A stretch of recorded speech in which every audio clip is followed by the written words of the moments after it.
Hi, this is Kat Roberts, Lieutenant Elizabeth Palmer on Star Trek Continues, and you are listening to the Trek Geeks podcast with Bill Smith and Dan Davidson.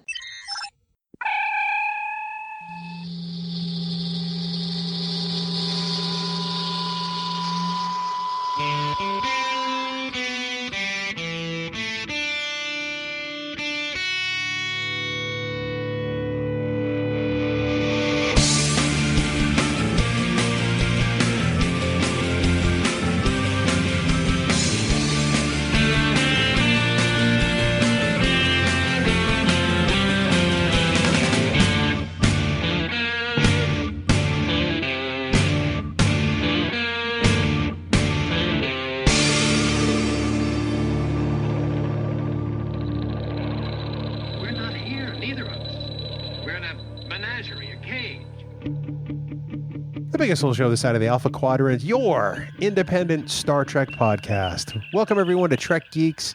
This is episode 94. I'm your co-host Bill Smith. Thanks for downloading. Thanks for listening. We're so glad you're here to listen to us two geeks talk about Star Trek for an hour or so. We're grateful that you've all downloaded, and we can't wait to talk about the topic we have for you tonight.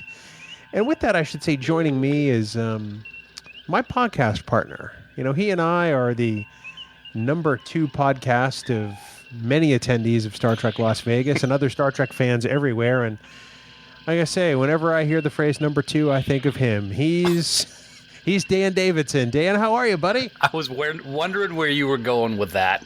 And as usual, you were right up there on the insult chain, and I appreciate it. Well, I just call him as I see him or smell him. Wow. Yeah, thanks. It's always good to be here. We got a good show. I'm looking forward to the discussion tonight. Episode 94. Yeah, no, it's hard to believe that we're fast closing in on our 100th episode, Dan. It's pretty amazing, I got to say. That would be the century mark. Yeah, I can't put anything by you. Yeah, good to see those New Hampshire public schools have done their job. What? Exactly. I know, right? Yeah, right? Well, Dan, we do have a fantastic topic tonight, one you and I are very excited to talk about. Why don't you regale us with what that might be? Sure, I'd be happy to. As everyone knows, this is the 30th anniversary of Star Trek The Next Generation first airing on television. So we're going to do a lot of TNG this year. We figure it's worth it. It's a great show. We got a lot of great topics to discuss. So tonight we're going to talk about one of the great two-parters in the entire series, and that is the episode Chain of Command from season 6. And it's a good one. I've watched it a couple of times over the last week and a half, and it does not get boring at all. No, it certainly doesn't. And I watched it again this weekend for probably about the second time in the last week. And there's so much in this episode, and we're going to talk about it in just a bit. Dan, before we get to the news, why don't you also tell our friends at home how they can get in touch with us? Absolutely. As always, on Twitter, Facebook, Skype, and Instagram, our handle is Trek Geeks. You can send us an email at podcast@trekgeeks.com, or we would love to hear your mellifluous tones by calling 508-784-1701 and leaving us a voicemail, or go to speakpipe.com/trekgeeks and leave us a note as well. As always, our official Facebook group, Camp Kittimer, is available for you to join. We've got a lot of great discussion going on right there. We've got Discovery talk, and we've got 30th anniversary talk going on. A little STC discussion as well. You get early access to the Trek Geeks podcast as a member of Camp Kittimer. So to join the group, just go to facebook.com/groups/Camp Kittimer. And please remember that any comments or messages you leave us in any of these places may be used in a future episode. Bill. Thank you, Dan. I appreciate that. Great job, buddy, as always. Of course, the real benefit of Camp Kittimer is getting to talk to Dan Davidson. A minute ago, you were calling me number 2, and now you're sucking up. What's going on? Well, I got to keep you happy on the podcast somehow. You always make me happy, sir. I want people to think that I want you to talk to people in Camp Kittimer, even though I just don't want you to talk.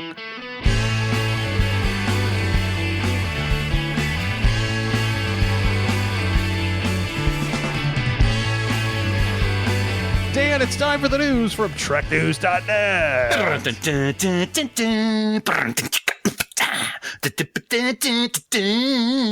Spanning the Alpha Quadrant. For all the latest Star Trek news, it's treknews.net. Online at treknews.net.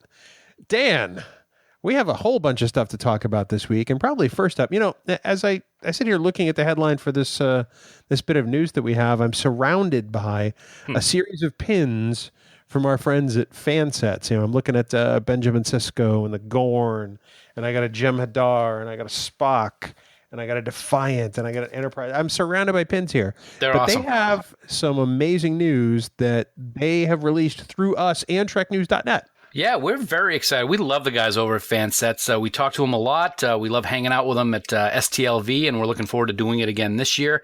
They got 3 big announcements that came out recently. First of which is that they are going to be releasing characters and ship pins from the Kelvin timeline, which is awesome. So we'll see some awesome Enterprise that I've always enjoyed, the Enterprise from the Kelvin timeline. So I'm looking forward to that. Also, for you comic book fans, of course, next month is the free comic book extravaganza with the Star Trek The Next Generation Mirror Universe comic is going to be released.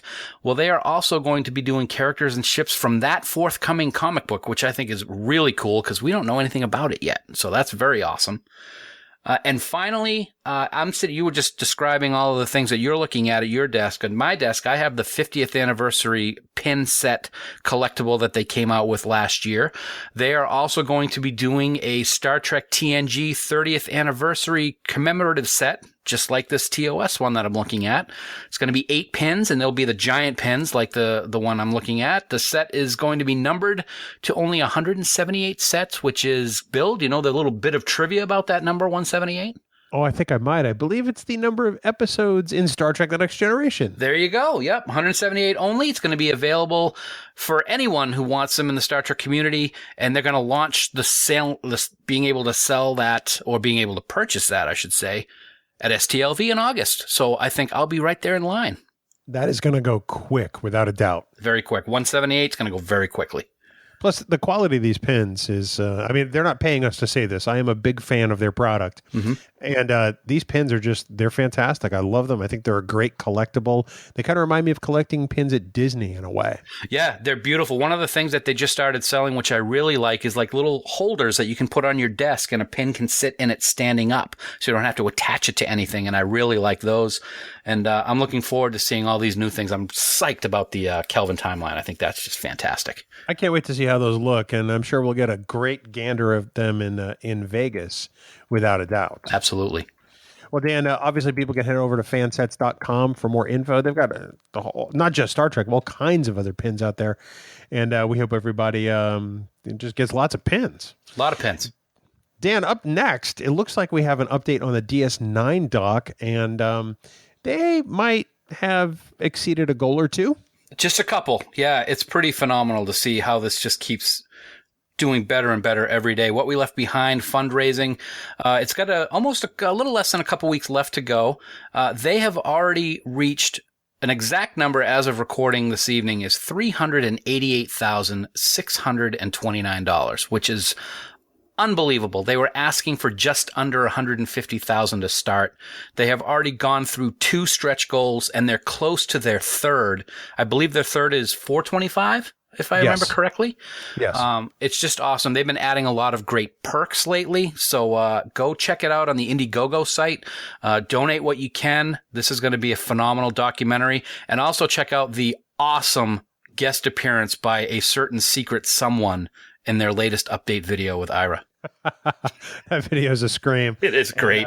Just another reason why that one particular person is one of my favorite people in the whole of Star Trek. So 261% of goal with 11 days left. That's just awesome. Phenomenal what the fans of Deep Space Nine have come together to donate. I can't wait to see this, and I can't wait to find out more about the project as it goes on.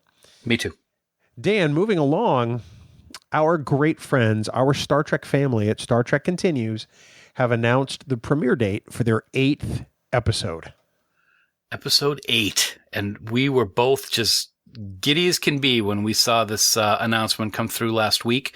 Still Treads the Shadow will be the episode title for episode 8. It will be premiering at the Fan Expo Dallas on Saturday, April 1st, 2017. And it will guest star Rekha Sharma from the Battlestar Galactica reboot. So that should be pretty awesome. They always get amazing guest stars in these episodes. Rekha is incredible. She was one of my favorite parts of the Battlestar Galactica reboot in her role. And I'm excited to see her in this episode. I can't wait to see what kind of character they've written. I can't wait to see the episode. It's Star Trek Continues. Of course, I can't wait to see it because all they do is churn out quality Star Trek. They are amazing. We also got news in this announcement that episodes 9, 10, and 11 are in post-production, and they will be releasing them throughout the year as they are completed to wrap up the series, which is unfortunate. But they have that plan in place. They're going to have more amazing guest stars in all of these latest episodes, which will culminate in a thrilling series finale by acclaimed science fiction author Robert J. Sawyer, who wrote such novels as Flash Forward. And he's also a Hugo and Nebula Award winner, so he hasn't really done anything too exciting, right? I got to tell you, I really liked Flash Forward when it was on ABC. It was turned into a series. It only ran for one season. They left it as a massive, cliffhanger because they didn't know if it was coming back. And ABC, as they do with so many shows, just botched it. Yeah. So I'm excited. I can only imagine the kind of script he's turned in for Star Trek Continues. And the only thing that saddens me about the whole thing is that we have to start talking about a finale. Right. I 100% agree with you. I'm also very excited that I believe that this episode 8, Still Treads the Shadow, will be directed by our friend Julian Higgins, who we were able to meet when we were down on set a couple years ago. Yes. That's actually awesome. Wow, it's hard to think that now it's like 18 months, which qualifies as almost a couple of years. Wow. I know, it's crazy. Oh, man. So April 1st, and it's not an April Fool's joke. No, it is not an April Fool's joke, which if it would, I'd be very upset. And we are envious of everybody going to Fan Expo Dallas for sure. And I can't wait to hear when the other ones premiere. Hopefully there will be one near us. It's kind of awesome that people in Dallas can go to something exciting instead of just a Cowboys game. Well, wow. Wow. Maybe the Cowboys will be there taking tickets at Fan Expo. You never know. There you go. Dan, today, just before we recorded, it appears that Les Moonves, president of CBS, announced that there's a tentative premiere timeline for Star Trek Discovery, the now third tentative premiere timeline. Yeah, so I'm sure people are questioning if it's going to change again, but he did tell investors today that it is going to premiere in the late summer or early fall of this year, 2017. So it's quite a range, so it can fluctuate a little bit. You and I have talked from time to time that we think it's going to be a September release, although that's just complete speculation on our part. And as I mentioned today, I think it would be kind of cool if they launched the first episode on September 8th, but that's just my opinion.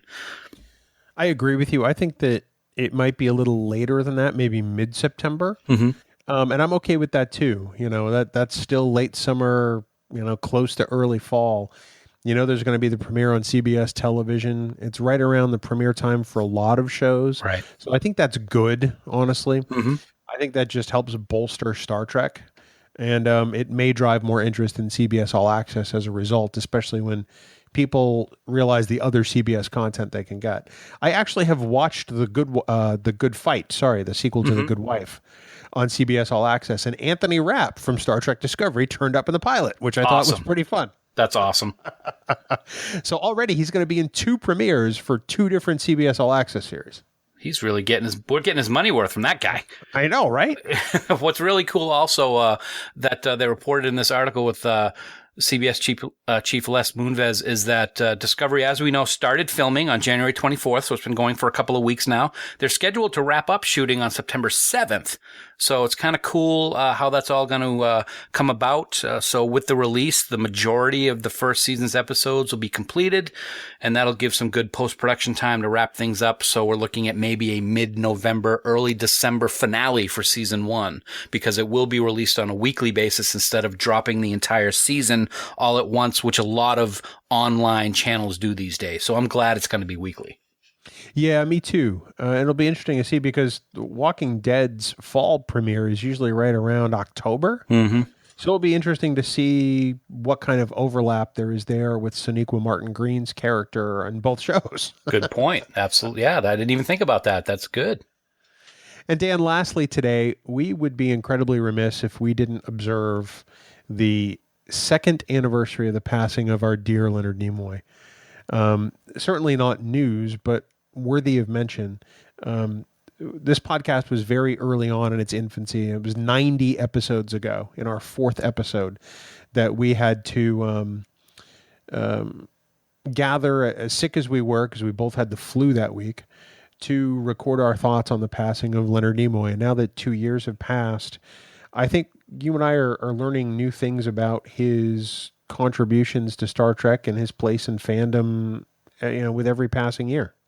I agree. There's more and more to respect from the guy and from what he did. It's too bad it's after his passing. I can remember exactly where I was the moment that it started hitting the news. You actually told me about it. I was walking to lunch with some of my teammates that day 2 years ago, and it's amazing that it already has been 2 years. It doesn't seem like it. And I started listening to episode 4 a little bit today, and unfortunately I got caught up some stuff and had to pause it and never got back to it. But yeah, that was a tough show to do. It really was. I mean, you and I were still trying to find our way in the whole podcasting space. We're still very new at it, and we weren't really quite sure how to deal with our feelings on the whole matter. And I'd like to think we turned out an episode that was respectful both of fandom and Star Trek and ultimately of Leonard. And it's I haven't yet gone back to listen to it, but I figure I will probably this weekend. But I may actually sit down and watch some Star Trek too, simply just to raise my glass and show Leonard some love. Hear, hear.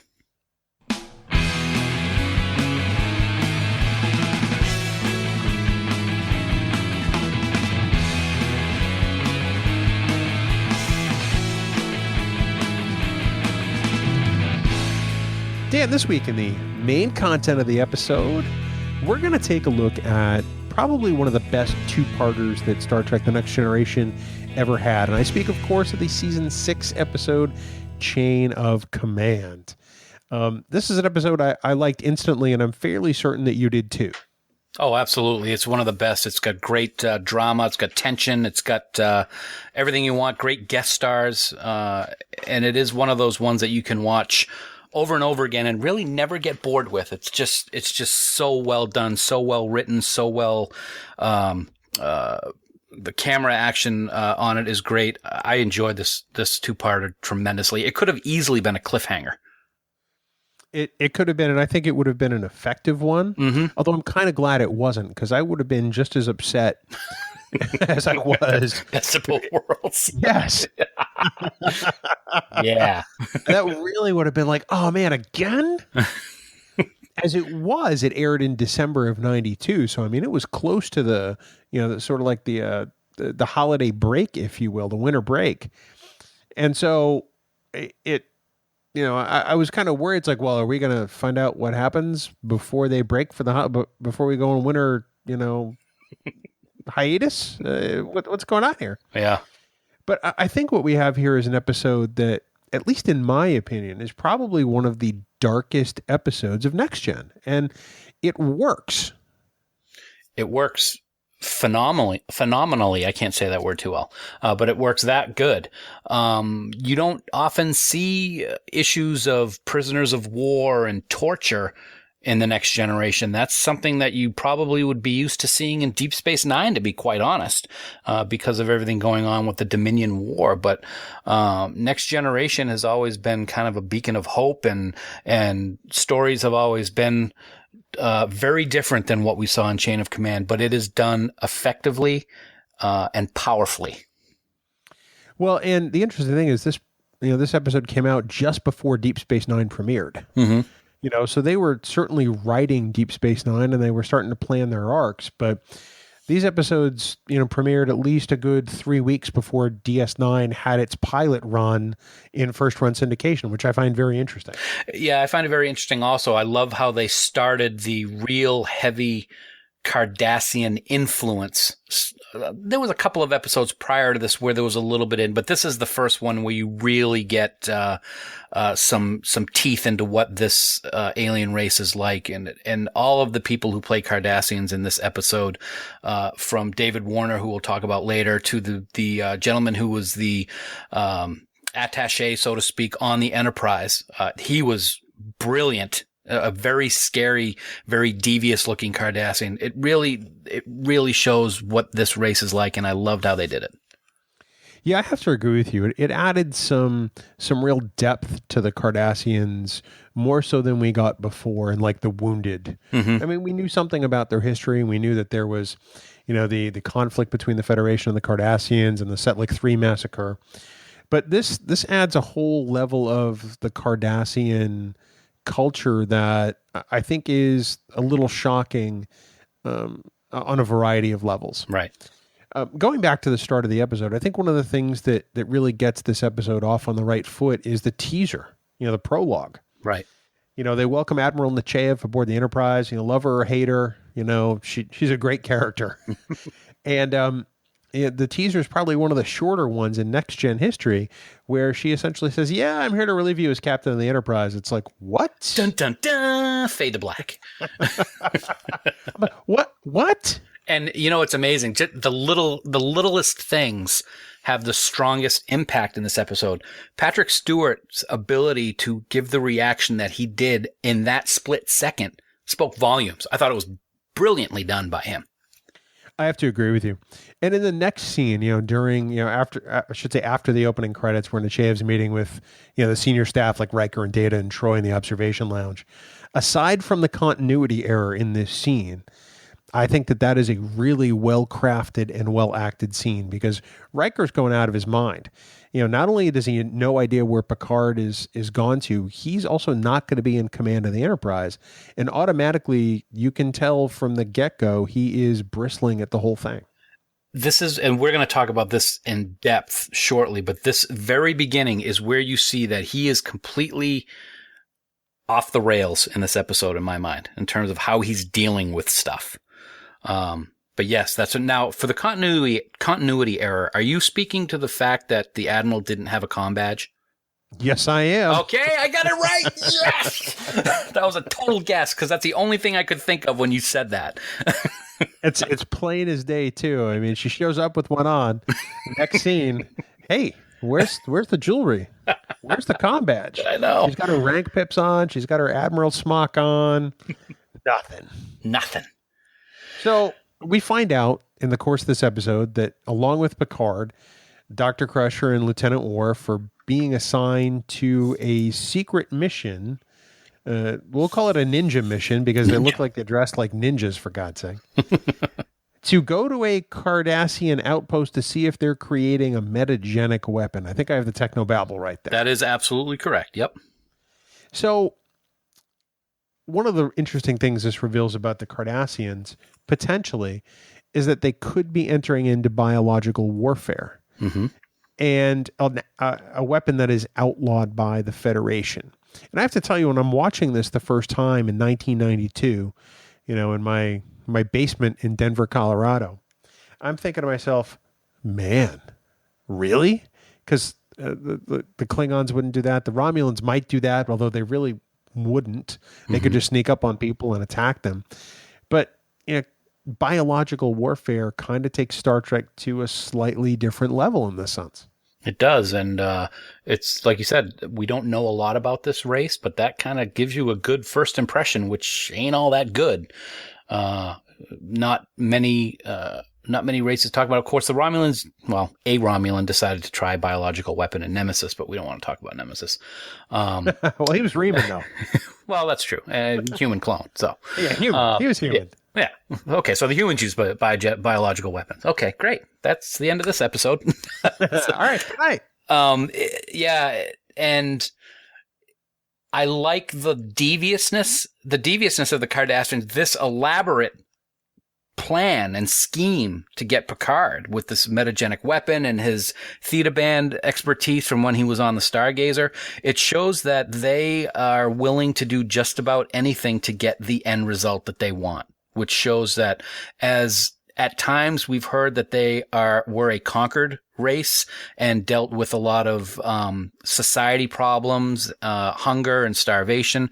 They are also very militaristic, and they are willing to do whatever it takes, or that part of their culture is willing to. It also says that their intelligence network is in full swing, and that they are clearly spying on the Federation. We kind of got that sense before, a little bit, but to have as many details about Picard as they do is a little unnerving. Because it's not like they've had all that much dealing with Picard. Exactly. Yep. They have a very good intelligence network, so to speak. So the Enterprise, or command of the Enterprise, is transferred to Captain Edward Jellico of the starship Cairo. And he comes aboard a fairly, friendly guy, shakes Will's hand, and kind of bounds off the transporter pad. He's excited. But he's brought in because he negotiated the original peace treaty with the Cardassians. Mm-hmm. And Achea feels that he's the one that's qualified to deal with them again, and that Riker just isn't. And I think that this episode points out that Riker just isn't. Right. He isn't. And I think this episode shows that maybe he wasn't as ready for the captain's chair as some members of Starfleet thought he was more than once. His ability to deal with conflict in this episode showed a lot of, I think, problems for him if he were captain. It's poor. I mean, let's be honest about it. It's his job to execute the captain's orders. It doesn't matter who that captain is. Whoever's in command of the ship of which he is first officer, it's his job to do the job, quite frankly. And he almost treats it like he's annoyed that Picard is gone and he has to deal with this new captain. And it made me disappointed in Riker. I mean, Frakes plays it beautifully. Don't get me wrong, but Riker's written as a bit of a changeophobe and somebody who's intolerant of having to work with somebody new. Right. That's one of the good things. That's one of the things about this episode that I love so much is there's a definitive A story and there's a definitive B story in this episode. Both of them are just fantastic. Normally the B story, it's like the flip side of a record. It's never as good as the one that you really wanted to see. This episode does a great job of having both stories just suck you in for the entire episode itself. I'd like to know what you think is the A story and what you think is the B story, though, because I'm sure that some people might flip it around because they're both so well done. Yeah, no, they really are. I mean, to me, the A story is clearly Picard being tortured. Yeah. It's the mission to get the metagenic weapon that doesn't exist. And the B story just happens to be about, a different chain of command, and the one that Riker is in, and having to report to Jellico, and how it kind of throws the whole crew off kilter. Everyone from Geordi to Deanna to Will, and even to Data to some extent. Yeah. Data has to take on new responsibilities. I got to tell you, tangent alert.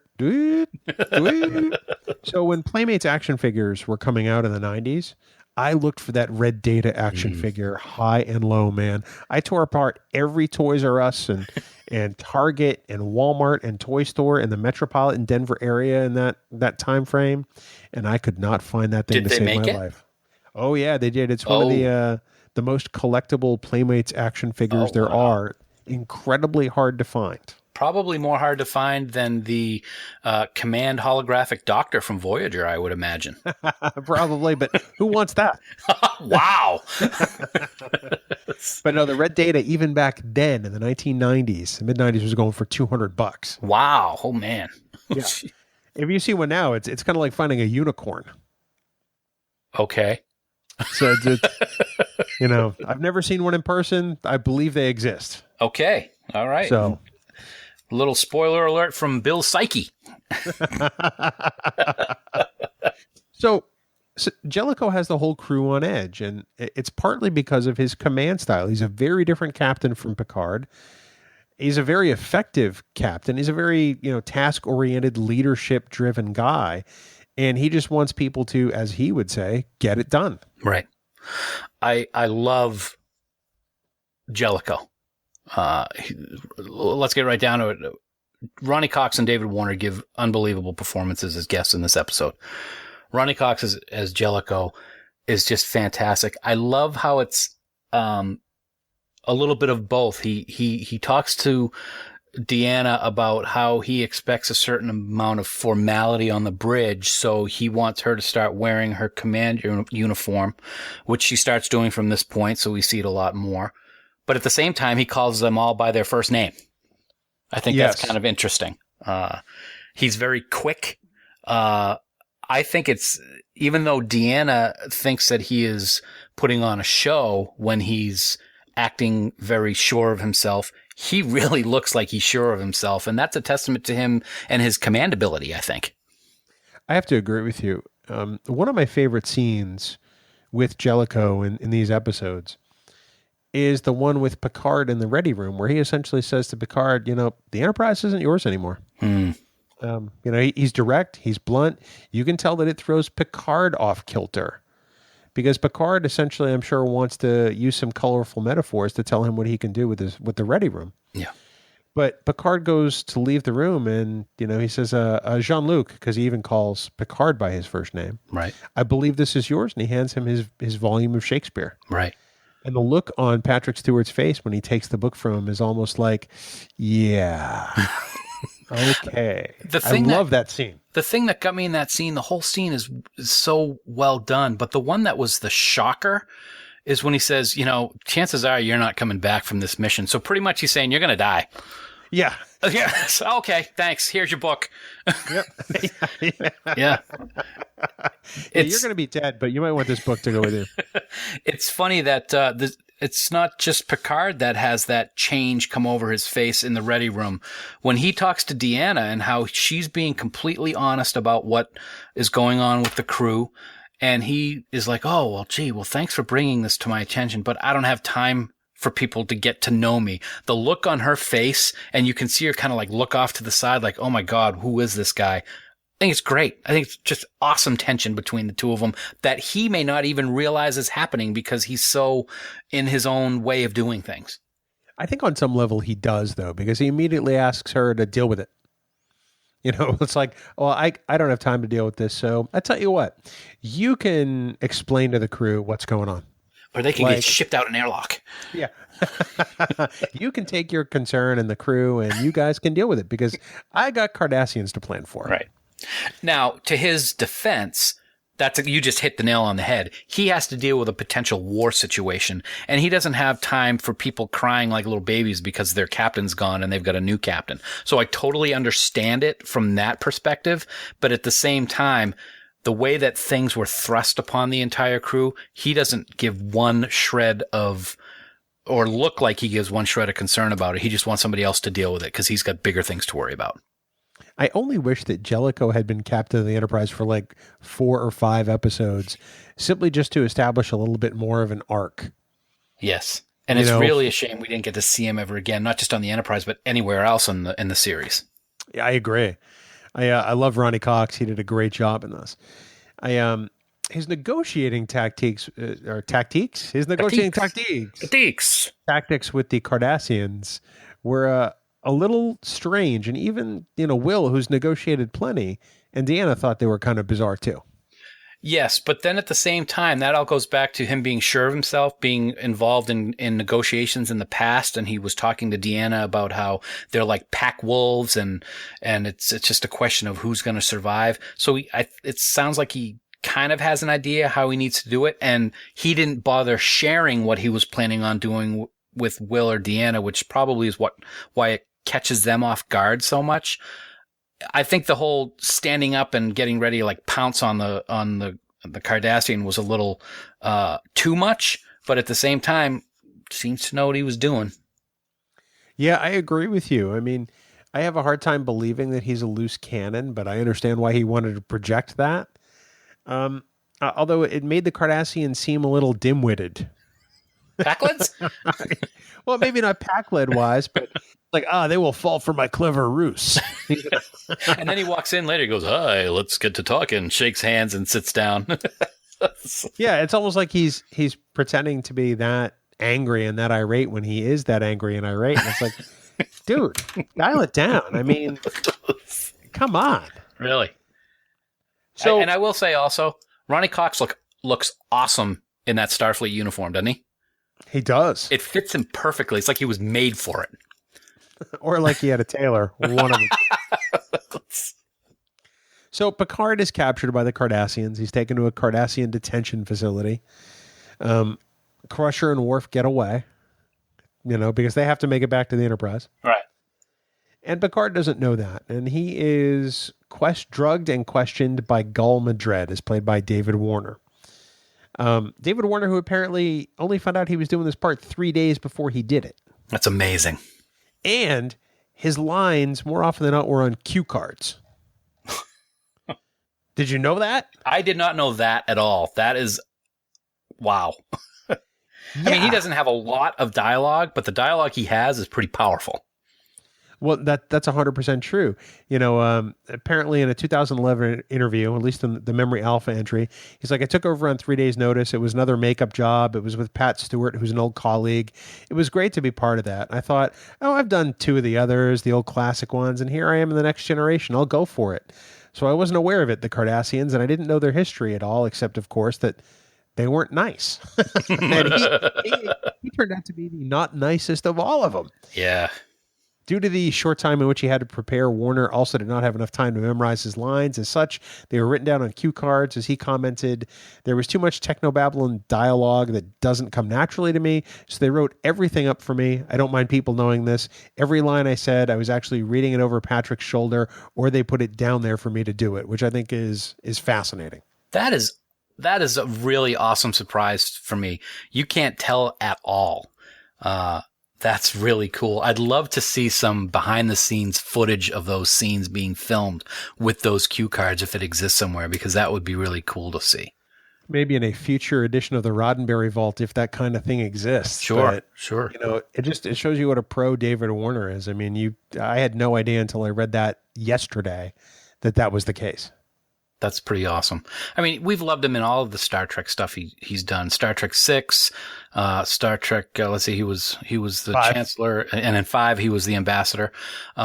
He's been great in all the things he's done. And not just Star Trek. He's been in so many things. I was flipping through the stations the other night, and Titanic was on, and he's like the bodyguard for Goofball. And, he does a great job in that, even though he's only in a few scenes. I'm sorry, Goofball? Goofball. I can't remember his name. Hockley, the guy who Rose likes, or doesn't like, but is supposed to marry, but doesn't want to, and gets Jack instead, but then he dies. And that ship goes down at the end of Titanic. Did you know that? Oh, spoiler alert. All right, digress. Sorry. I've actually not watched Titanic because I know how it ends. The ship sank. Wow. Although there was still enough room on that driftwood for Leonardo DiCaprio. Of course there was. He's not a big guy anyway. No, he's like a bean. What were we talking about? We digress. So this whole second act of Chain of Command, essentially becomes this beautiful duet, to coin a phrase, between David Warner and Patrick Stewart, and the really uncomfortable and unnerving torture of Jean-Luc Picard. And Dan, we've never seen anything like this or depicted to this degree in Star Trek. Certainly we've seen, Kirk tortured some, but this really was sobering and shocking in 1992. It was. It wasn't something you expected to see, like we talked about before in TNG. Just the scene of Picard being hung up by that metal whatever it was, and then stripped down naked, and he's just hanging there, and you can tell that he is, and Gul Madred is just standing there talking casually to him, and the torture device that gets implanted in his chest is another thing. I like to have one of those for you every once in a while, but that was another thing. I was like, wow, yeah, it's really something that you do not expect to see in especially TNG. It's really kind of amazing. I think the one thing I was not prepared for was probably Patrick Stewart's ass. Especially on a Saturday night at 7:00. Now I'm like watching it going, whoa, I did not need to see that. He's a fine-looking man, though. He's pretty buff. I'm not going to lie. But that was surprising too, because at that point, people would talk about NYPD Blue a couple of years later, right? And Patrick was probably doing it before Dennis Franz was. I'm just saying. So that these conversations between Gul Madred and Picard are not only painful and insightful and in a way that it's beautiful because of the dialogue, because of the give and take between these characters. But ultimately they reach a point where Picard is probably equally torturing Madred as much as Madred is torturing him with the way he reacts. Yes. And I was going to say one of the things that shows how horrible a person Madred is how he involves his young daughter in the whole process of torturing Picard and the way that he talks to her about what humans are like. But Picard turns it around on him, and that's when things start getting a little hairy. But beautifully done that Picard is able to start turning the tide, so to speak, on what's going on. Even though he's still getting tortured a lot, he's able to twist some screws on Gul Madred and get him a little aggravated. And how? It gets to the point where, Madred starts referring to him as only as human. And then he screws up. And when he slips, you called me Picard. When he slips, Picard just seizes on it. And you can tell instantly that it was like, the equivalent of bamboo under the fingernails to Madred, because he made a mistake. And he seems like the kind of man who does not make mistakes, especially in this arena. Right. He let this lowly human get under his skin, and he screwed up. And you can tell when he turns that device on, he is not a happy camper. No. Well, I mean, even when, Madred is talking about his daughter, and they banter back and forth about, military power and Cardassian civilization. And, Madred says that, because of Cardassia and its military, his daughter will never go hungry. And Picard says her belly may be full, but her spirit will be empty. And that just, that totally unnerves Madred. And he winds up, smacking Picard across the face. Right.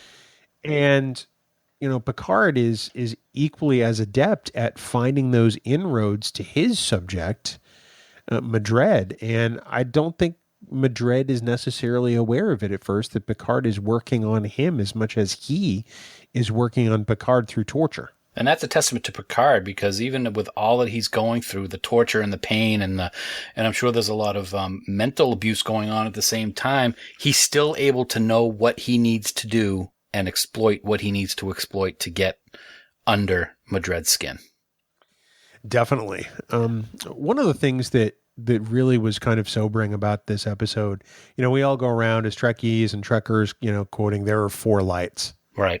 You're dying to do it right now as Picard. Go ahead. Nope. Come on, you got to now. 4 lights. That's pretty good. Thank you. But, at the time, it made me think of the whole theory of cognitive dissonance, and a brain that is in disharmony eventually will move toward harmony simply because it has to. And we get to the end of this episode, and Picard is talking to Deanna in his ready room, and he's like, all I had to do to be free and live a life of comfort was to tell him that there were 5 lights. And he wanted to. But more important than that, he thought he could see 5 lights after a time. And I think that speaks to the sheer, horrificness of torture as it exists in today's culture in some societies. Picard is not a dumb man. Picard is a strong man. He's endured the Borg. He's endured this. He's endured countless other situations, but he was on the verge of breaking, and it, I'm sure, is an unsettling thing, especially after the Borg really did break him. Right. And it's another very, very split second thing, but like we talked about at the very beginning of the episode, with the look on his face when he's going to be relieved, the look on his face when he admits to Deanna that he could see 5 was it was a little unsettling, to be honest. And that's how the episode ends. And it's just brilliant. It really is, because it leaves Picard in a place where he's been damaged again. Mm-hmm. You know that he has suffered a significant trauma again. And of course they're going to come back to it next week. Oh, no. They're really not. They might go back to France to see his brother. Well, I tell you what, that is probably one of the most effective episodes of season 4, I think. Mm-hmm. It's the one that doesn't take place in space, really. Right. Yeah. But, this leaves Picard in a very precarious spot, I think. And that's something I wish they had built on going forward. I mean, this episode was so dark and it is so impactful that you can almost have a hard time imagining them going back to episodic life after this, but they do. Yes. And they do it well. I think it's one of the great missed opportunities for this character, quite frankly. Yeah, it would have been something I'd be interested to see, a novel of some kind, because you can do novels in between episodes. They do it all the time. It would be very interesting to see if there was a continuation of this story somewhere down the line to see how things are done. It'd be kind of cool. Oh, I agree with you 100%. I'm going to get my pen and paper out and start on it. You do have a computer keyboard. I'm just going to throw that out there. Okay. So we've got a lot to talk about as far as central questions tonight, and we'll probably skip to those a little early since there's a lot here in these questions that I think we need to talk about. And the first one, as I was sitting and watching this, knowing that Deep Space Nine was premiering just weeks after this, is that do you think that this episode, Chain of Command, both parts 1 and 2, gives us a bit of a glimpse into the Obsidian Order? I'll be very honest with you, man. Until I read this question on our sheet for tonight, it never crossed my mind. But after reading it, 100% believe that he was in the Obsidian Order. I believe he almost has to be. Mm-hmm. I mean, perhaps it's some other, arm of the Cardassian military. But, we know from Deep Space Nine in hindsight that Garak, as much as he is a simple tailor, was a pretty bad dude, mm-hmm. To put it mildly. The scene in Deep Space Nine where he's essentially keeping Odo from regenerating. Right. In the interrogation strikes me a little bit of this caliber, but I think it shows the sadistic nature of Garak and how he was incredibly effective at his job.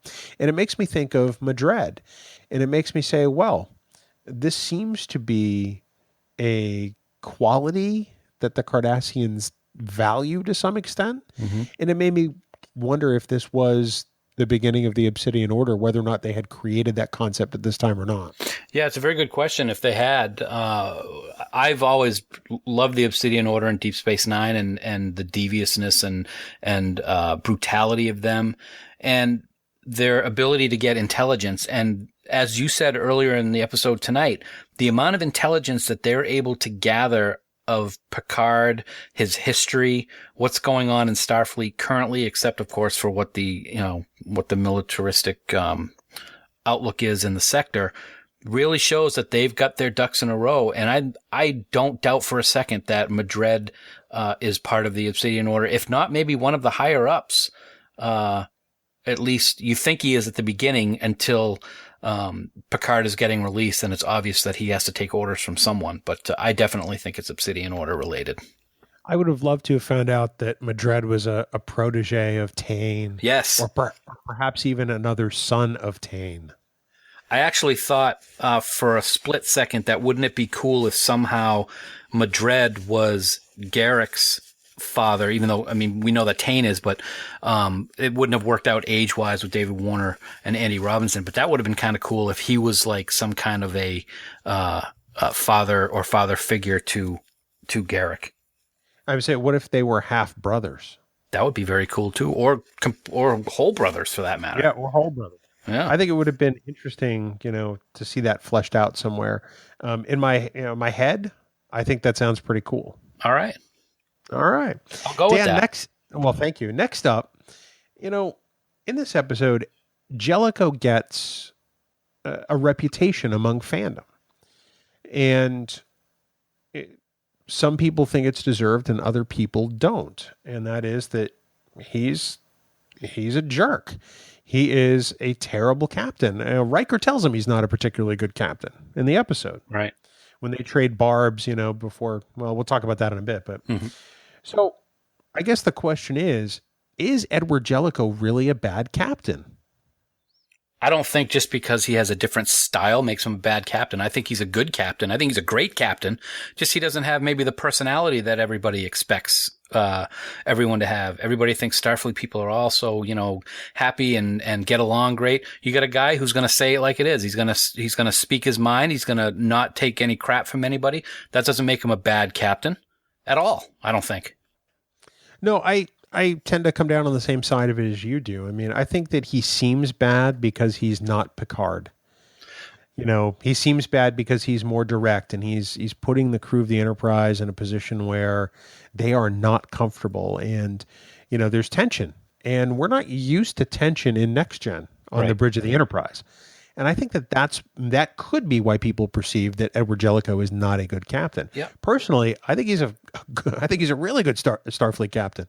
He wouldn't have been taken off the Cairo exactly to be put on the Enterprise if he weren't. That's what I was going to say. He's obviously been captain of the Cairo for a long time. He makes mention that he already misses the corridors when he first beams over.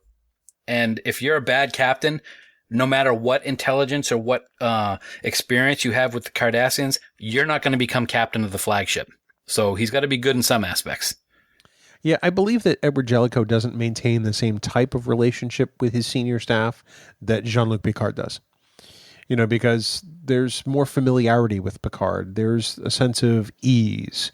It's not really friendship, but it's definitely a more warmth that is given by Picard than definitely Jellico has. He's very rigid. He's very cold, but he's also not necessarily bad because of those qualities, I think. It would have been interesting to see someone from the Cairo crew and what they thought of him. Yeah, I have to agree with that. It would have been nice to see him in his element, to see how the Cairo was run, because really all we have is the perceptions of Riker and Troi and Geordi and everybody to essentially give us our benchmark. Right. So Jellico, in our minds, not a bad guy. No, the flip side of this argument is Will Riker, because the greatest conflict for Jellico comes from Commander Riker. You know me, I am an unabashed Will Riker fan. I love the Riker character. But is Will Riker wrong in this episode? It's funny. We talked a minute ago that people perceive Jellico for all intents and purposes, to be the dick in this episode. Riker is in this episode, in my opinion. I think he's way out of line in almost every scene that he has with Jellico in this episode. And one of the things that it gets me so frustrated watching it, because like I said, I've watched it a few times recently, and the last time I watched it, I was watching it with my wife, and the scene after the transfer of command, when he's at the bar, and he's talking to Jellico about how he hasn't gotten Delta Shift set up yet. And Jellico starts dressing him down. Riker looks over to Picard like, dude, are you going to do anything about this? That bothers me so much because it's none of Picard's concern anymore. But it's like, dude, you got to help me out here. You're my buddy. I thought that was extremely out of line and set the tone for me for the rest of the episode of what Riker was like in regards to Jellico. I have to agree with you 100%. That scene is bothersome to me because it makes Riker seem like he's a second lieutenant and not the first officer of the flagship of the Federation. I was going to talk to you about that. It makes Riker seem less than competent. Yeah, absolutely. It makes it sound like, and it makes him look like he can't stand on his own 2 feet and deal with the situation like an adult. And he has to go looking for help from someone who, frankly, he should not have gone looking for help from. Because let's be honest, Jellico's order was not unclear. No, it was very clear. Absolutely. He didn't say, talk to the department heads about, getting a 4th ship up and running and tell me what it would take. It was effective right now. The Enterprise is on a 4-shift rotation. A gamma shift is coming on board. At that point, it's Riker's job to do. That's right. That's what the first officer's job is. There's a variety of things that bother me about Riker in this episode. Especially taking Geordi's advice to go talk to Picard. Oh, Because as much as Mom. yeah, that's honestly how it seems. Riker makes the smart move to not say anything to Picard because it's not Picard's fight once he gets there. But I don't think that's why he did it at all. Well, no, I know it's not because he took a look at how exhausted Picard was and was like, yeah, now's not the time. Okay. But, it whatever the rationale was, it's certainly not the conversation to have with Picard because he's not in command of the ship anymore. Mm-hmm. And even if Picard had talked to Jellico, we all know how that would have turned out. Oh, yeah. Oh, absolutely. Well, you're going to be dead soon anyway, so why don't you leave me alone? The other thing that frustrated me now, I think it was more for us, the viewers, is pretty much, it's kind of like with you, whenever you say something to me, I kind of have to roll my eyes like, oh, crying out loud. He does that all the time in this episode. Whenever Jellico gives him an order, tells him to do something, has an idea or has a correction, anything like that, he's rolling the eyes, making this look on his face that you just want to slap off. He does it in the opening scene with Nechayev. Yes. in the observation lounge, he's like, and where's Captain Picard? And she says, and he just rolls his eyes and looks at Deanna across the table. It's like, really? The Admiral's still talking, buddy, and she's looking right at you. Riker comes across as childish in this episode, and I think that's contrary to who Riker is. Right. He was in command of the flagship of the Federation, when the Borg were defeated. Mm-hmm. He got a field promotion to captain, and he dealt with that probably better than anyone could have anticipated. And this makes it seem like he should still be a junior grade lieutenant, quite frankly. Now, on the flip side, I think the interaction that he had with Jellico in the observation lounge when Beverly was there and Deanna was correct, but it was handled very poorly. It is his job to advise the captain when he thinks the captain is making a decision that is not a good one. The way he came about saying that was completely incorrect. I agree 100%. Well, thank you. The other scene that bothers me is the scene when Jellico goes to Riker's quarters with his hat in his hand, essentially, to say, we need the best pilot on the ship. And of course, since when is Will Riker the best pilot on the ship? Anybody? Just in this episode. Well, Tom Paris wasn't there, so. Yeah. Well, yeah, the guy you want's Commander Riker. Really? Riker? That's convenient. Tall guy with the beard and the trombone. Yeah. The trombone. That scene where he's like, oh, you're a musician. Yeah, I play jazz. And Jellico looks like, jazz? The funny part is that Ronnie Cox is, I think, a Dixieland jazz musician. That's great. He's got albums, for God's sake. So in that scene, where they sort of suspend rank and they sort of, unload on each other, I think that Jellico is perfectly justified to say everything he does to Riker. And honestly, Riker's opinion is Riker's opinion. He's perfectly justified to say it to Jellico the way he says it. But then right after that, Jellico makes the mistake of saying, well, I don't want to order you to do this. Mm-hmm. Then ask me. Yeah, Riker gets that crap-eating grin on his face and essentially gains the upper hand and says, well, ask me. And he just comes across as the biggest jerk in the Alpha Quadrant. Absolutely agree with you there, man. All he had to do was say, Captain, you don't have to order me, but you could ask me. Mm-hmm. And I would do it. Yep. And he could have taken the high road even with just a slight change of tone. But this was about driving a screw in. Yeah. And it was very un-Riker-like. And I love the way that Jellico turned and walked out of that room as soon as he got the yes. It was great. I did want to bring up one thing that I thought Jellico did not handle well in regards to Riker. And that's when they are Picard and Jellico are in the ready room discussing things. And they get to the border and Riker comes on and says that they're at the border and Jellico asks if they launched the probe. And Riker says, yes, sir. I wasn't aware you wanted to be informed. And Jellico has all been out of shape about that. I'm sorry. Jellico gave an order to do something, did not say, let me know when it's done. So Riker followed the orders. I thought Jellico was out of line in the way that he reacted to Riker, not letting him know that it had been launched, just so that he could start that conversation with Picard about how he didn't think he was a good first officer. I can see where you draw that opinion from, and I'm kind of taking the opposite side on this one, because if this had been Picard sitting in the ready room, one of the first things Riker would have said was, oh, by the way, the probe was launched. He would have told him already. Riker's the executive officer. He knows that Jellico has a little more direct quality. You would think until you learn the guy's, method of doing things, you would probably over-communicate to some extent. Okay, that's what I was going to say. So you're saying that he should have said, oh, we're at the coordinates and the probe has been launched per your orders. Yes. And he just didn't do that, and so obviously Jellico then asked the question. I see what you're saying. Yeah.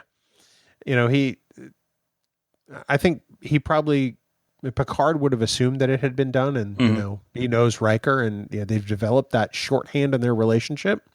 But, Riker doesn't know Jellico. If it were me, I would have said, we're here, and it's done. Yeah. That's just me, though. Nah, that's because you have to be Mr. Perfect Pants. Wow. I don't even like wearing pants, so let's just get off of this topic. Okay. So, Dan, lastly in our central questions, there are 178 episodes of Star Trek The Next Generation, as we talked about earlier. Mm-hmm. Is this episode, and we'll count this Chain of Command as one episode, even though it's a two-parter, is this Patrick Stewart's best turn as Jean-Luc Picard in the entire series? Oh, that's a tough question. Just thinking off the top of my head, of course now, because this one's fresh in my mind, I'm more apt to say yes. But then I quickly think of episodes like Brothers, and he's just phenomenal in that. And The Inner Light is another one that I think is he does a very good job. But in terms of acting outside what we're used to seeing with him as Captain Picard, I can't say that it's not his best episode. Okay, that's fair. I mean, it's fresh in my mind. Every scene is just so great, but there could be an episode that I'll see in a couple of weeks that I haven't thought of for a while, and I'll be like, oh my God, Stewart is so great in this episode. That's a very effective non-answer. I appreciate that. My dad was a politician. Yeah, that's true. He was. I'm going to go out on a limb and say this is by far his best episode as Picard in the run of the series. Oh, wow. By far. Yeah, by far. Because of the places that he has to take this character, and because of what the character experiences, and it's all real. It's all very realistic. Mm-hmm. Personally, I think that Patrick Stewart should have been nominated for an Emmy just for this performance alone. Wow. I think that it is that unnerving. I think it is that incredible. And I think it's probably some of his most intense work in all of Star Trek. There's a great intensity to Picard in this episode because of what he's enduring. And I think it's a shame that Patrick wasn't recognized in that way, in particular for this episode. No, I don't disagree with you, man. When you put it in those words, yeah, it's very enlightening. I thought the scene in the episode that was on H&I last night, the battle when he's on board the Stargazer and he's pretending to cough in a fire with smoke that's really not there.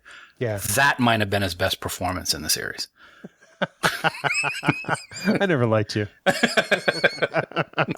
Well, Dan, any final thoughts on Chain of Command? I'm not going to ask you if there's anything you dislike about this episode, because I know there's probably not, and anything there is might be minor. We both love this episode. Yes. So give me your closing thoughts on Chain of Command as we bring this one into a Space Talk. Last week, we talked about how Measure of Man is maybe one of the few episodes in Star Trek Next Generation, if not all of Star Trek, that you have to see.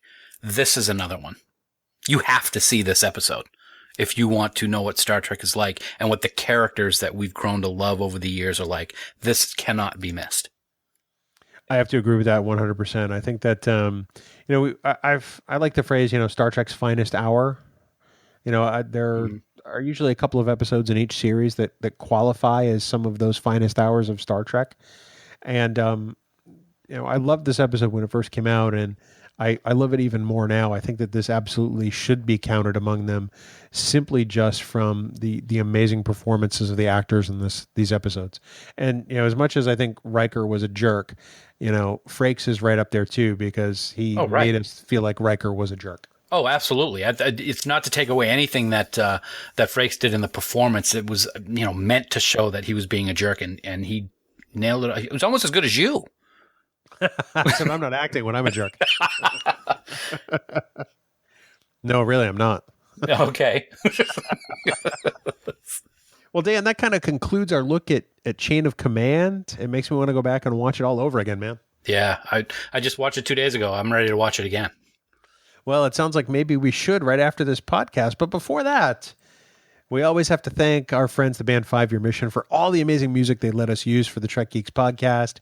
Every last bit of music you hear in these episodes are all original compositions by 5 Year Mission. Dan, they're writing one song for every episode of the original Star Trek series, and they are working on year 4 as we speak, my friend. That's a lot of songs.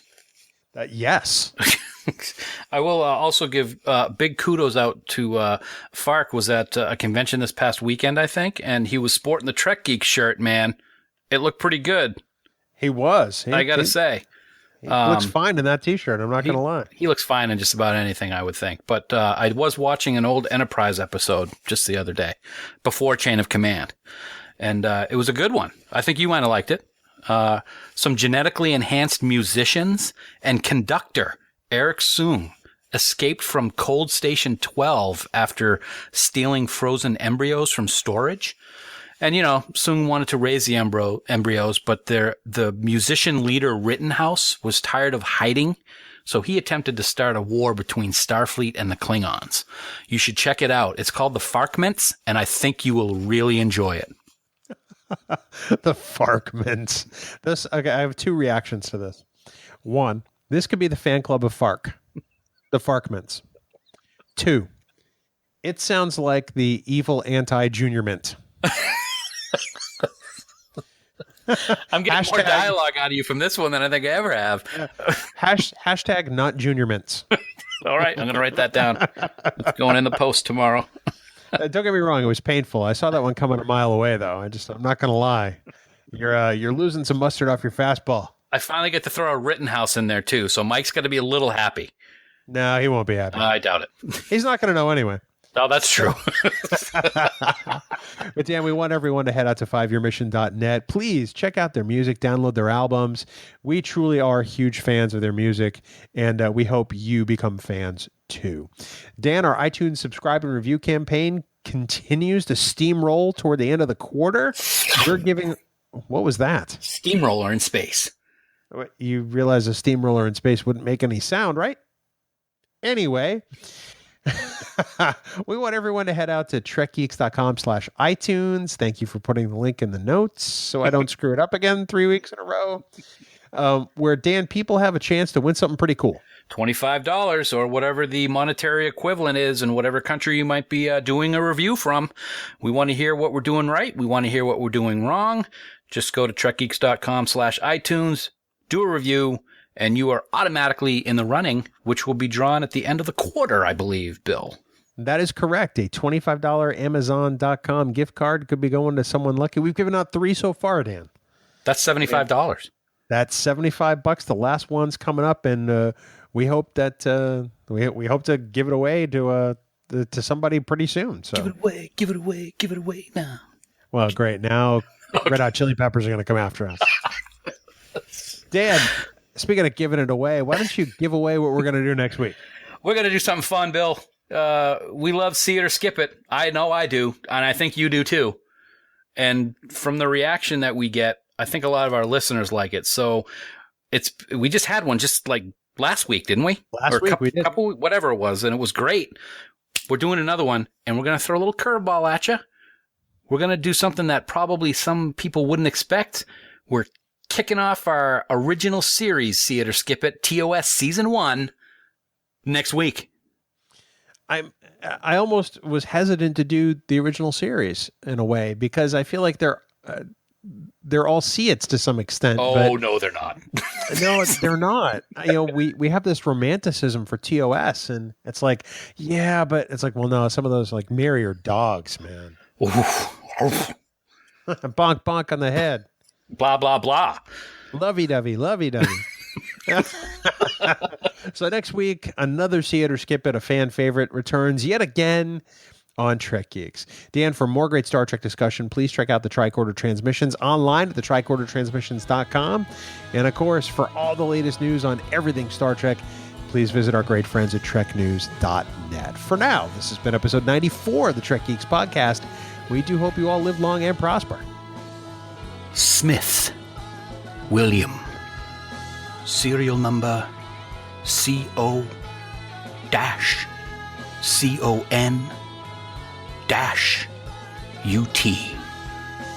Son of Howard and Eleanor Smith, born in Guilford, New Hampshire, current executive producer of the Trek Geeks podcast. You will be a most interesting challenge. Does this come with a live Tespa breakfast? I just want to know. Yummy.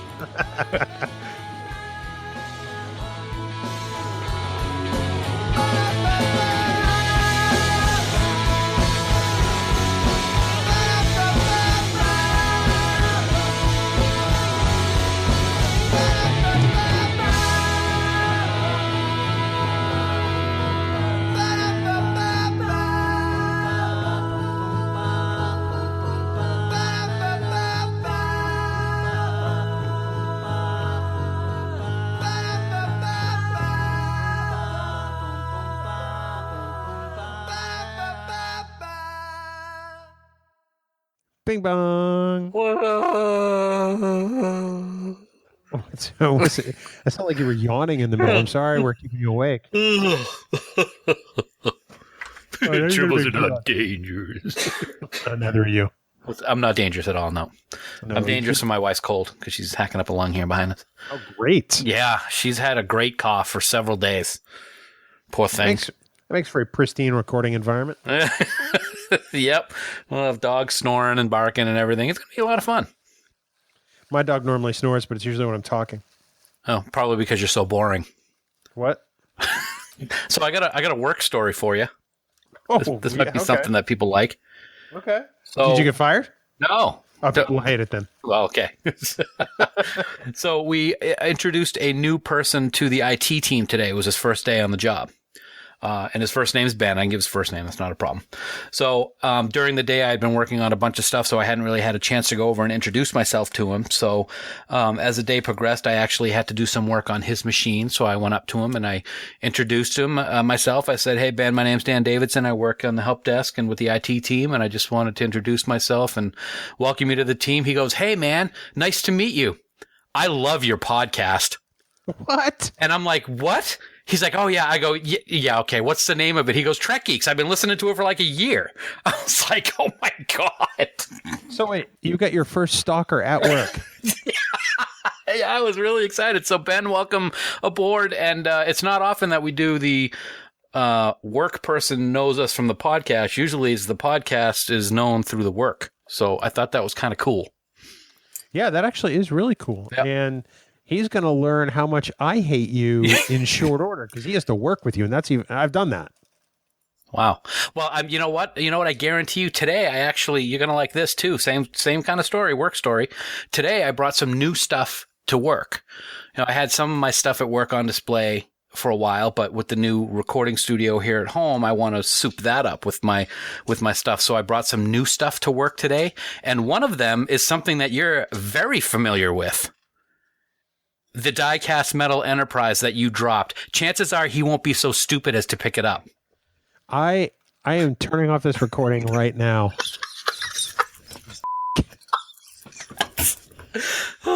That'll teach you. Wow. So he instantly recognized your name from the podcast. How long has he been at your company? He started today.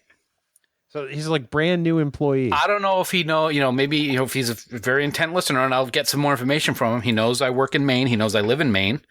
Maybe he just put the name together when I introduced. I have no idea. No clue. Yeah, 'cause how many jerks named Dan Davidson could there be in Maine? Just one. And you're with them all the time. Dumb. Yeah. It's like, it's not, how many dumb William Smiths are there in the world? Since that's like not the most common name in the world, chances are there's probably more than one. But you, sir, take the main prize. It's going to be a fun conversation tonight, isn't it? Yeah, I can't wait. It's going to be thrilling. That's all right. I'm a little giddy. I mean, I had a 16-hour, statement run yesterday, so I'm wide awake. Congratulations. Yeah, dog, you're chewing the bone right here. The microphone's picking that all up. Callie's chewing her Nyla bone right at my feet. Go. Away with you. Wait, don't say anything for a second. I want to hear it. Well, now she's not. Now she's looking at me. Oh, so you're a big liar. No, wait a minute. She's going. Hold on. Let's see what she does. This is really riveting. You hear that? Oh, yeah. See? Do you think I was lying? And you just called me a liar a minute ago. Well, you're not lying now, but you were back then. Trying to blame all the noise you're making on your dog. What a jerk. Yeah, why don't you just read the wrong winner of the best picture and be done with it? I don't watch the Oscars. I don't hate either. award shows. Yep. And I woke up to that this morning going, okay. And I care why? Nobody cares. Come on. Oh, Sue, say hi to everybody since you're talking already. Hi. Okay, that's my wife, people. Isn't she great? I For love a her. second there, I thought we lost you. I was just trying to get her to the dog to shoo out of the area so that we wouldn't have gnawing Nyla bone all show. Hashtag gnawing Nylabone. I can't even say it. Hey, wow, right up my alley. No, it's a Dan Davidson special. A Dan Davidsonism.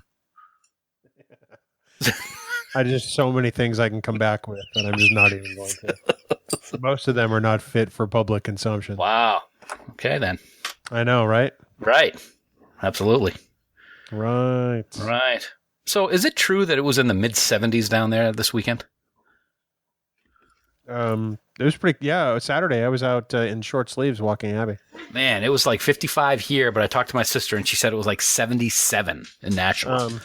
That's crazy. I think it maybe topped out at about 72 here. I don't think it got as high as 77, but so my sister's a liar, but she also thinks that Alex Trebek was in insurrection. So no, she's not a liar. It just could have been warmer where she was, or maybe her thermometer's in the sun. I don't know. I'm not going to call her a liar. Just her brother, who's on the podcast, because her other brother is a fine human being. Wow, and some love to Dawn there tonight. Why wouldn't I? He's a great guy. He is a great guy. It's too bad you're a schmuck. If it's not for him, I wouldn't even like Star Trek. I know. Now I have to deal with you, so I guess I lose. I think America loses. Wow. You ready to do this, jerk? I am, dummy. Okay. Jackass. One for the road.